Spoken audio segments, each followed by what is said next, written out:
when we talk about creating value to grow a business, we're really talking about three things. We're talking about business, we're talking about money, and we're talking about value. Now, I think value is the really, really interesting piece that sits in the middle of this.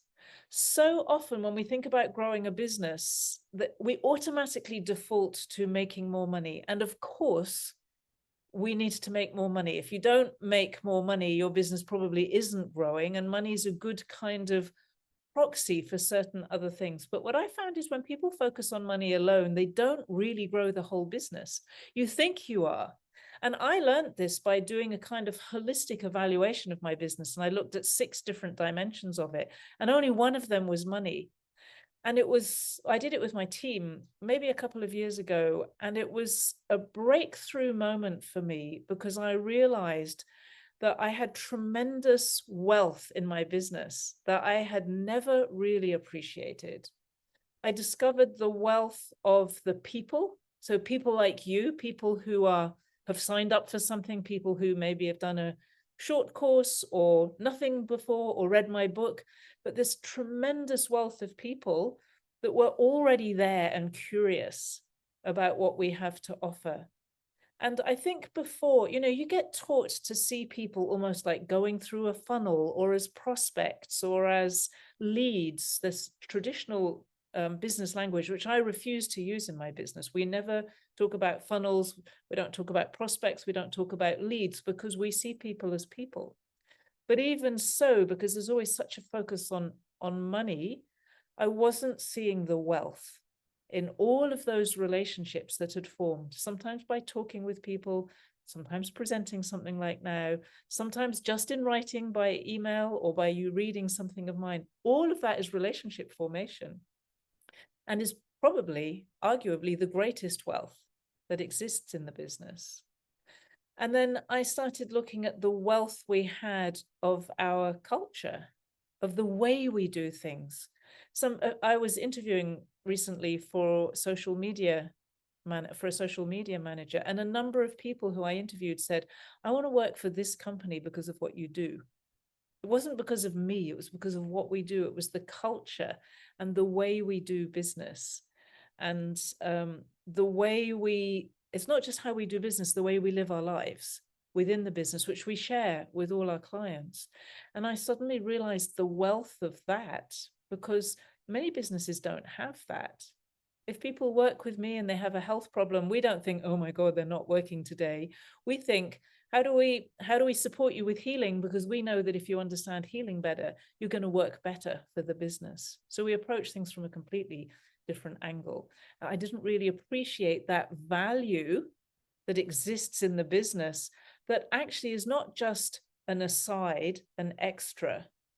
It's core to the business because it means that people work better. It means people are more dedicated to what we're doing. They have more understanding. They have more to share with our clients. So it builds the wealth of the whole business, not just of one person so that I can get more out of them as their boss. I just don't think that way. We looked at the knowledge that we have in the business, the richness of the knowledge that exists in the business. And that's not just my knowledge and experience that I've built over 35 years since I started on this path. I started on the path of learning about energy with Chinese masters. I spent 22 years training with Chinese masters one way or another. So I have a very, very deep understanding and experience around energy.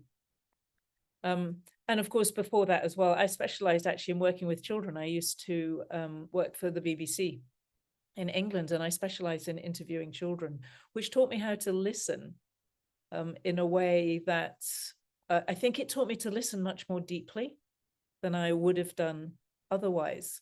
So there was not just that richness in my own knowledge, but also in the other people in the business who are very complementary to me.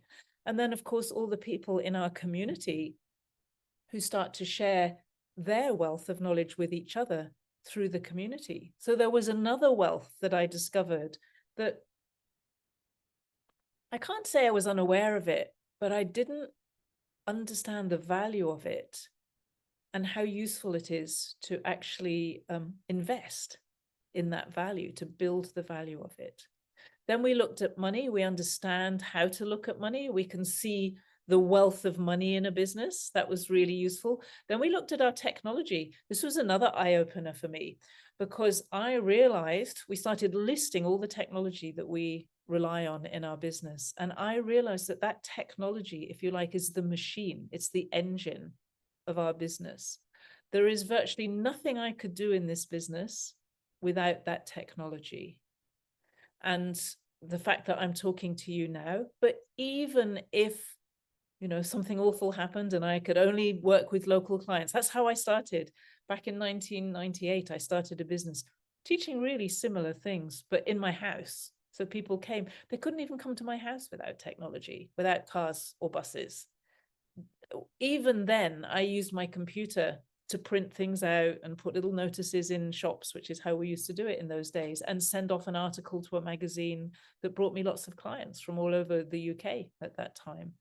But now, of course, our technology really holds the whole business together. Of course, with people who work it, but it made me appreciate greatly the wealth of that technology, because 20 or 30 years ago, it would have been people doing all of those jobs. And I couldn't have afforded all of those people running this business. So I couldn't have run this business, just would not have been viable. So the cheapness and availability of technology has created a tremendous wealth in our business. You only need to earn maybe a fraction, probably less than 10% of what you would have needed to earn 20 or 30 years ago to run the same business. So that technology is wealth. It's like people's knowledge packed into software that you're able to use for an incredibly cheap or often free price. I mean, what a remarkable thing. So that was another form of value that I was sitting on. And if I just look at the money, then I just think, oh, I need some more money to pay for this technology. If I look at the technology, I think, oh my goodness, look what I'm able to do with all of this technology. And I come to appreciation very quickly of value that already exists in my business.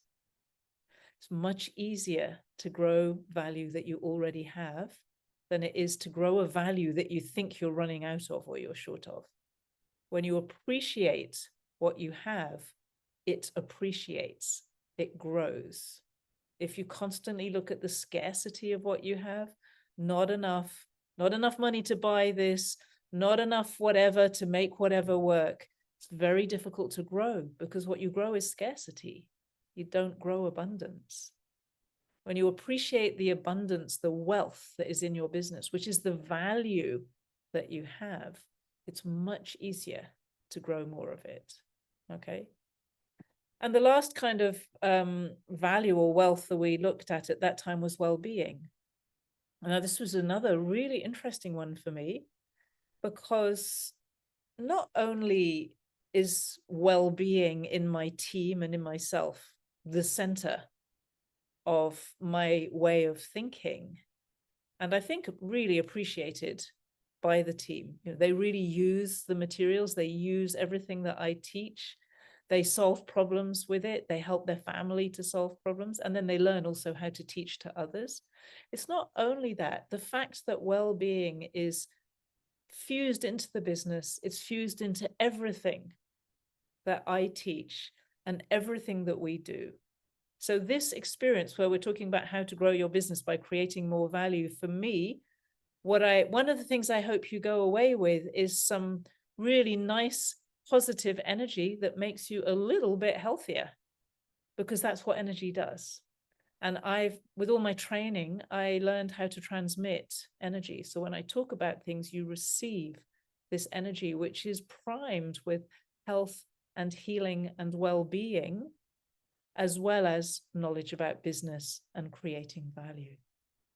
So I went in a couple of weeks, we looked at this over 2 sessions, from thinking that I had a business that was making a certain amount of money, but always just felt like there was something a little empty, to being somebody who had a business that was making money and had all this other wealth and all this other value in it. And a lot of that is value that it either enables us to share or enables us to create more value for other people. If we didn't have the technology, we couldn't create value for other people. We couldn't share it. I couldn't get on Zoom with you. I couldn't send out all those automated emails. That means that I'm not writing emails at midnight to try to keep up with it. If I didn't have the knowledge, if we didn't have the knowledge on our team, we wouldn't have anything to share. We wouldn't have any value to create. If we didn't have a culture that is aligned with the knowledge and with the well-being, if we didn't have our own well-being, we couldn't create value. And if we didn't have this wealth of people in our community and in our environment, we could create all the value in the world and nobody would experience it. And then no value is actually created. So value does not lie in your brilliant idea. And value does not lie in your brilliant product. And value does not lie in your amazing experience. Value lies in the exchange between you and another person of something that you have to offer that is valuable to them.